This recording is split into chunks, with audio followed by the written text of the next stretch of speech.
You want to say anything to anybody? Hello. Even if we didn't vote for Donald Trump, I still don't want to see an election that is fraud. Mm-hmm. And I don't want to see, I grew up believing a lot of the things that I was indoctrinated to believe. And we don't need to go down this rabbit hole. Mm-hmm. But the bottom line is, I still believe that we should stand for doing the right thing. Well, if doing the right thing gets Biden elected or Trump elected, it really doesn't matter. It's doing the right thing that matters. yes, it is, because we used to be regarded as a nation of, law, rules, principles, right? Yeah, well, you're going back to Yuri Brezhnev there, where people aren't going to wake up until they get a boot to their balls. And the problem is Yeah. people have been so apathetic in this country for decades that this is where it's come to. Now, I mean, we don't need to go back and talk about 9/11 because that will definitely go down a different rabbit hole. But the whole point is, at what point are you going to care about what happens or doesn't happen? I mean, are we so self-centered today that we don't give a shit about any of this? Yeah, we are as a whole. We absolutely are. Yeah, it's all everything is about. My 401k is up 500% in the last 3 days. All everything is a, yeah. That's all I care about. Yep. All everything is about anymore, and it's been this way for 2 decades at least, is money. And we prove that, through our actions. We say with our lips that we're for principles, we're for family. Family is important. Family's not important to us. Absolutely not. It's not important at all. That's a bunch of bullshit. How's it important to us? The corporations and the big companies, they don't give a shit about family. Look how they operate. Look how the American family's been decimated. Look at the divorce rate. Their definition of family, not yours. Yeah. Their definition of family is an indentured servant that'll work for as least as possible to boost their profits as much as possible. That is the bottom line. That's the truth. And nobody has the balls to say it in terms of our leaders. I don't hate Trump, but there's a lot about him that I'm not particularly fond of. He's an imperfect human being like we all are. But I think what is going wrong is it's so obvious that this is fraud that it's almost like we could talk about the Federal Reserve, the stock market. There are so many frauds in our country today. Let's stand up for something, people. I mean, are we going to continue to roll over? And that's why I think that this could lead to a civil war, because you're going to have people where they're like, okay, all right. Enough's enough. They sent my jobs away.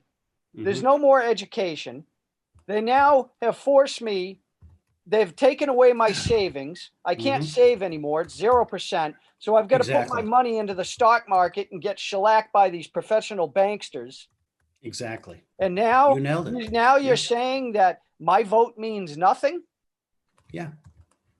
Well, it means nothing because you're now worth nothing. You're not educated. You don't have 2 nickels to rub together.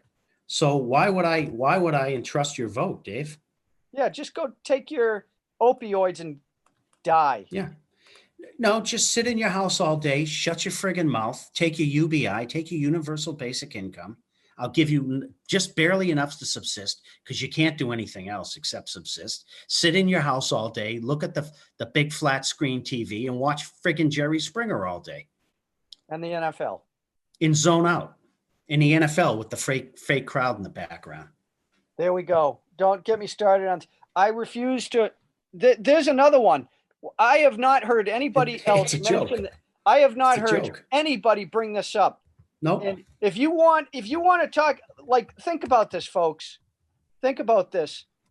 If they have to pump in crowd noise and you're looking at the stadium and there's no crowd, why would you believe anything from that organization? It's a complete fraud. It's a complete manufactured product. For all you know, it's scripted. Okay, Tom Brady, you're going to throw a pick 6 and then you're going to miraculously make a comeback with 2 minutes left, right? It's possible. It's possible. It's absolutely, in today's world with the technology and with a radio in his helmet, absolutely. To your point, Dave, they've been doing it for years in professional wrestling, the WWE and WWF. They're tremendous athletes, no doubt about it. They're jacked. When you're 270 pounds pure muscle and you can jump around like a gymnast, Yeah. I mean, you're obviously athletic, but we all know it's scripted. So if they can script wrestling, why can't they script football? Why can't they script other sports? I haven't heard anybody say that they refuse to watch these games because if the NFL is going to pump in this noise, to me, it's offensive. Why do we need crowds? We have crowd noise. Exactly. It's farcical. It's farcical. Something so else. Accept that as acceptable. Exactly. Dave, why do we need to have an election? At this point, we're not going to have elections anymore, guys, because now they can just put in any vote. Okay, we need 110,000 to get the win. Hey, guess what? I've got 110,000 votes. Next. Yep. Yeah, and maybe that's the real reason why technology has not been used to enhance the voting process, because it would make it actually then difficult to steal. 100%. Although some people would argue that it makes it easier to steal because now somebody can hack it. Yes and no. It depends what sort of encryption you choose to use. Can Bitcoin be hacked? My understanding is can be hacked, but there's other cryptos, the way they were built, closed, the protocol and the security schemes around them, like Monero is a great example. Monero, you can't tell just the way they built it from the get-go. Right? They didn't build Bitcoin that way. The point is we have some of the brightest quote on people in the world.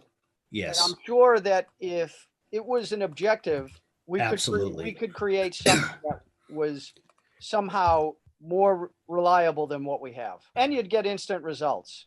Look, we're supposed to be the world leaders and the technological innovators and everything else, but we're still doing, and I'm sorry for the F-bomb, fucking elections with, number 2 pencils when I was in 3rd grade, and I'm over 50 years old. So that's a long time ago. But I used a Sharpie. I mean, really? Yeah. 21st century. And if you're not inside those lines, it disconnects your vote. Yeah, I can send a bomb up your ass, Dave, from Colorado, but I can't help you with the ballot box.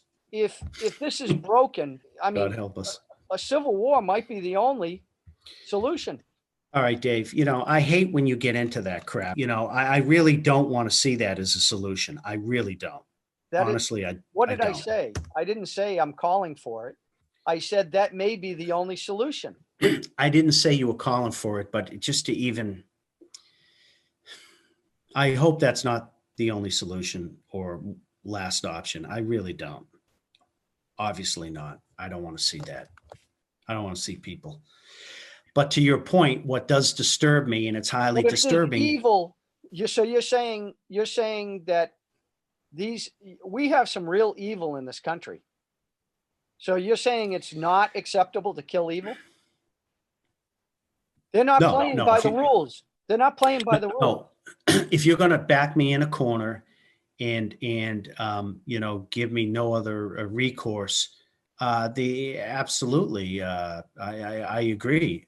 Yeah, absolutely. If something is truly wrong and truly evil, I guess we could debate that. But everybody talks about the greatest generation. They fought like the last good war, right? Well, what did they fight? They fought tyranny. Well, if you have somebody trying to steal an election like that, that's tyranny. Yeah, agreed. And and you can argue that that's fighting. That's enough for fighting for me. You could argue, to your point, where are the patriots at that point? Patriots have to come out. They got to stand up. Well, this is the thing that I really disagree with. When you hear people say, well, there's a lot going on behind the scenes and they're not going to tell the public because it's for the good of the nation or it's for the survival of the republic, right? What a bunch of bull. Because we could go back to Smedley Butler and how that whole thing was glossed over and how most people are asleep to what happened back then. I don't want that to happen again. Everything should be out in the limelight. Everything should be out in the spotlight where everything is public information. Well, to your point, you remember the governor of Minnesota, Jesse Ventura? You remember him? Yeah, of course. Okay, he wrote a few articles and books, and he wrote one particular book about 60, the most 60 disturbing documents. But his major thesis of the book was, why is it everything's top secret now? Basically, like every document now that the federal government's doing, everything's top secret. If everything is top secret, then what is truly secret anymore? You know Well, what I in mean? reality, in our country, nothing should be top secret. That was Like, his premise, and yes, this was like a this whole guy thing with that, the yeah, JFK yeah. assassination, how they just basically pushed it out another 50 years. I think it was 75 years they sealed it, like 5, 6, 7 years ago. They sealed it for 75 years. 75 years from now, that'll put it at 100 plus years, 125 plus years. Everybody will be long gone.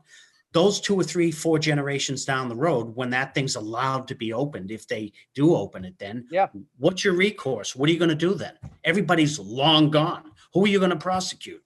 Well, let's say that it led to like wealth creation or power creation that was illegally gained.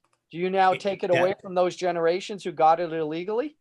that is a It's like fantastic taking point. taking possession of stolen property.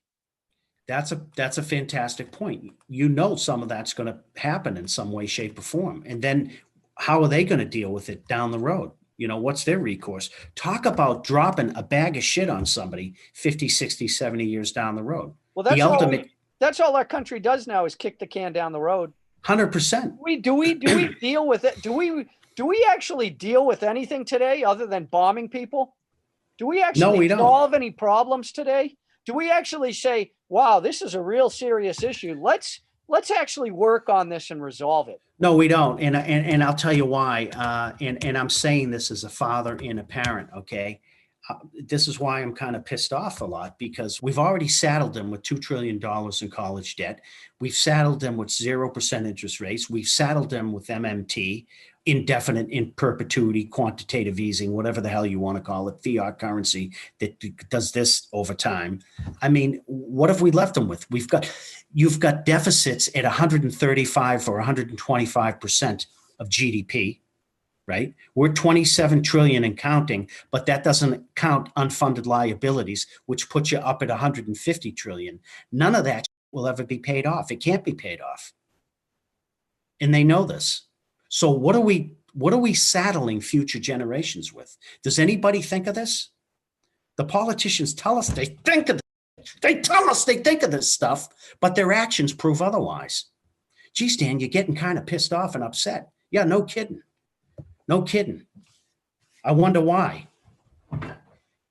They're only there to pad their pockets. Okay. That's it. So if anybody is a parent, okay, that has any conscience whatsoever, why wouldn't you be annoyed?